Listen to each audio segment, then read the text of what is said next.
insanity of Butcher and how he's gone from a little soft in the beginning of the season. Now he has the last episode. We got a little dark. Yeah. I think definitely the dealing with the effects of the compound V has like shown different sides of him, because it's like, yeah, he knows he's dying, so he's handling things differently, but at the same time, Homelander is like, just that need to get him out of the game is so high. Right. I mean, for me personally, one of my favorite scenes of the season is that moment where he actually gets Ryan to come to the apartment. Yeah. And he has the plan. He has baked these cookies, and he's going to try to like drug him so they can kidnap him. And just watching how that scene plays out and their conversation and how he softens over the course of it. And just in his mind, he's like, I can't do this. And then he finally throws the cookies out. And he's like, oh, but what happened? And he's like, oh, I'll make a better batch. Yeah, exactly. Ruined it. Why'd you do that? I fucked them up. Put way too much sugar in them. Carl Urban, like being one of my all-time favorite actors, he just finds a way to work the opposites. You know what I mean? Yeah. 1 second he's like this ruthless, cutthroat character, and then the next moment he has like these tender things that come out of him where it's like, but this is, the love of my life's child. It may not be my child, but like it came from her. Right. You know? Right. I mean, Carl Urban's always been one to always find a way to be the harsh character, the soft character, the funny character. He can pull it off in any way, shape, or form. I mean, he's great. And in this show, he's definitely showing his top tier acting abilities here. Yeah, for sure.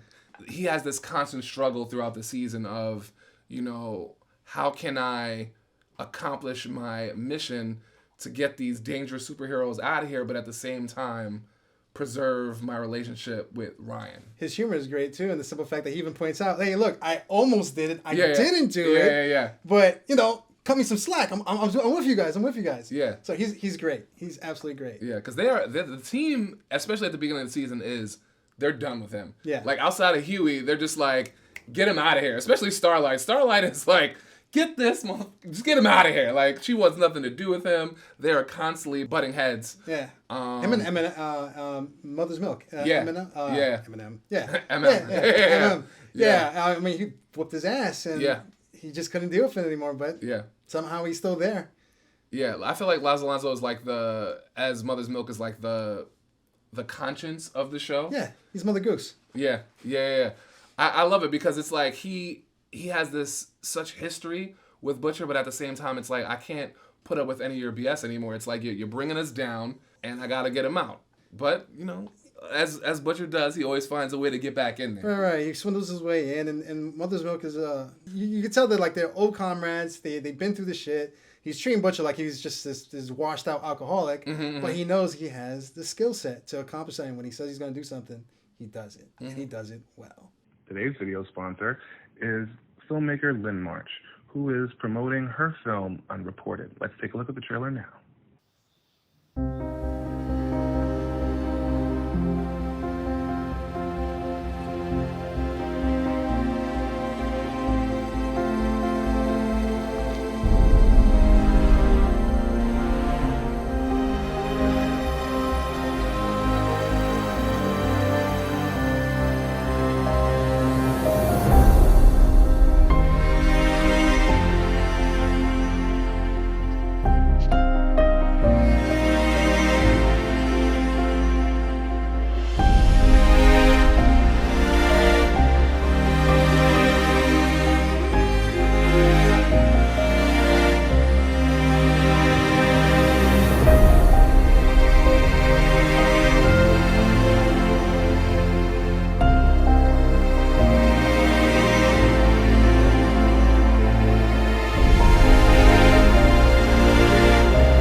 If you'd like to support this project, please click the link for the crowdfunding campaign in the description box below. So, talking about Butcher and what's going on with this Compound V, what do you think? Like, what are your predictions as going? Because we've seen like this weird thing that's like almost like a worm that's like crawling around and is moving around in his body. And then there was the scene where he's fighting Ezekiel in the trailer. we don't see actually what happens, but a lot of people are thinking that maybe this is some type of almost like a tapeworm type situation where it's like it's moving around and it's inside of you. You don't really know that it's there, but then when it needs to get what it needs, then that's when it comes out. So it's like he was in danger, about to die, and then the thing came out and did whatever, but he doesn't even remember. So maybe it affects like his brain or whatever. What are your thoughts on that? Well, I feel like they gave a hint as to what exactly it might be with that rabbit that came out of the lab. And how it almost came out like some technicals that just bursted out of him at some point. Right. But then he got pissed off. It seemed like he had some type of reflection in the sense like, that might be me, because he knows there's something in him. And you think that's why he like put him out of his misery? Technicals, the worms and all that stuff. I feel like all that kind of connects and is kind of foreshadowing the idea of like this might be what might be in him, and it could be some type of like host related like parasite.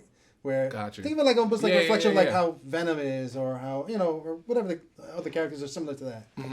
Just takes full control over him, has no thought process, and then... Right. But when he's in control, it's like he doesn't know what's going on. Yeah. Got it. Okay. Yeah. Switching back and forth.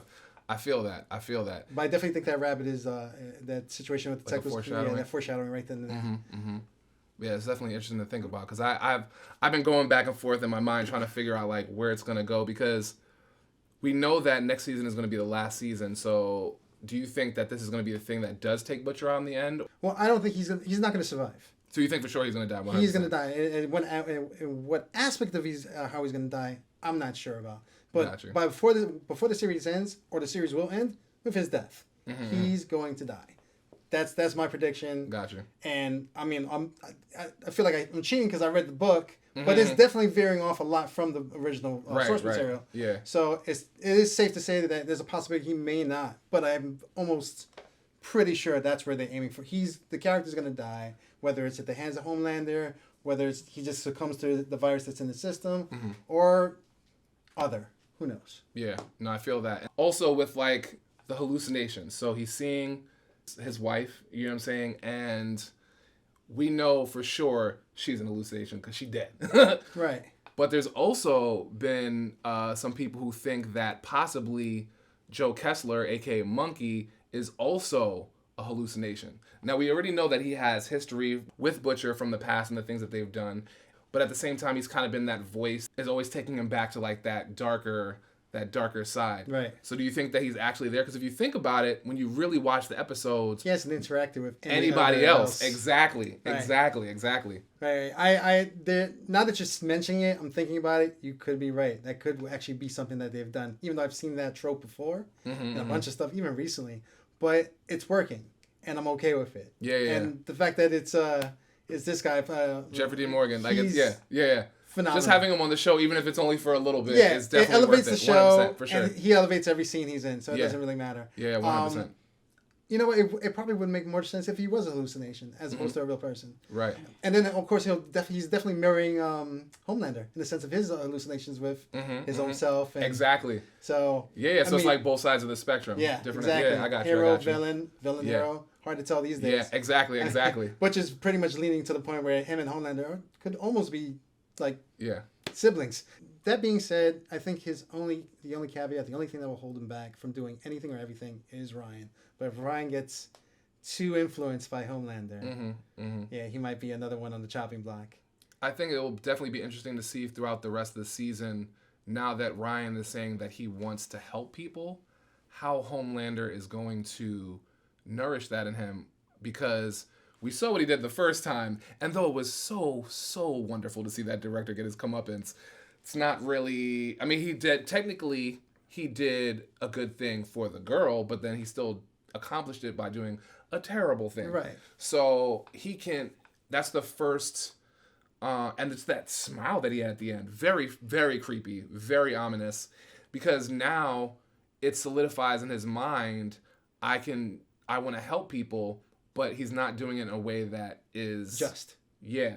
Right. Or good, because at the end of the day, somebody's going to suffer in a horrific way. Right. Eventually it's going to backfire. So it's still warped. Yeah, it's always still warped at the end of the day. Right. And this influence is going to continue going on. Yeah. He just got a taste of it now. He felt good about it. It's just going to keep going. Homelander's going to get his way. Yeah, it's going to be interesting to see how it plays out for sure. Definitely. And even more so to see how Butcher handles it in the sense of like, you know, he wants to save this kid because it's his ex-wife's child, and it's gonna go back and forth. Definitely. And Carl Urban is gonna deliver those soft moments, those harsh moments. Yeah, it's gonna be great.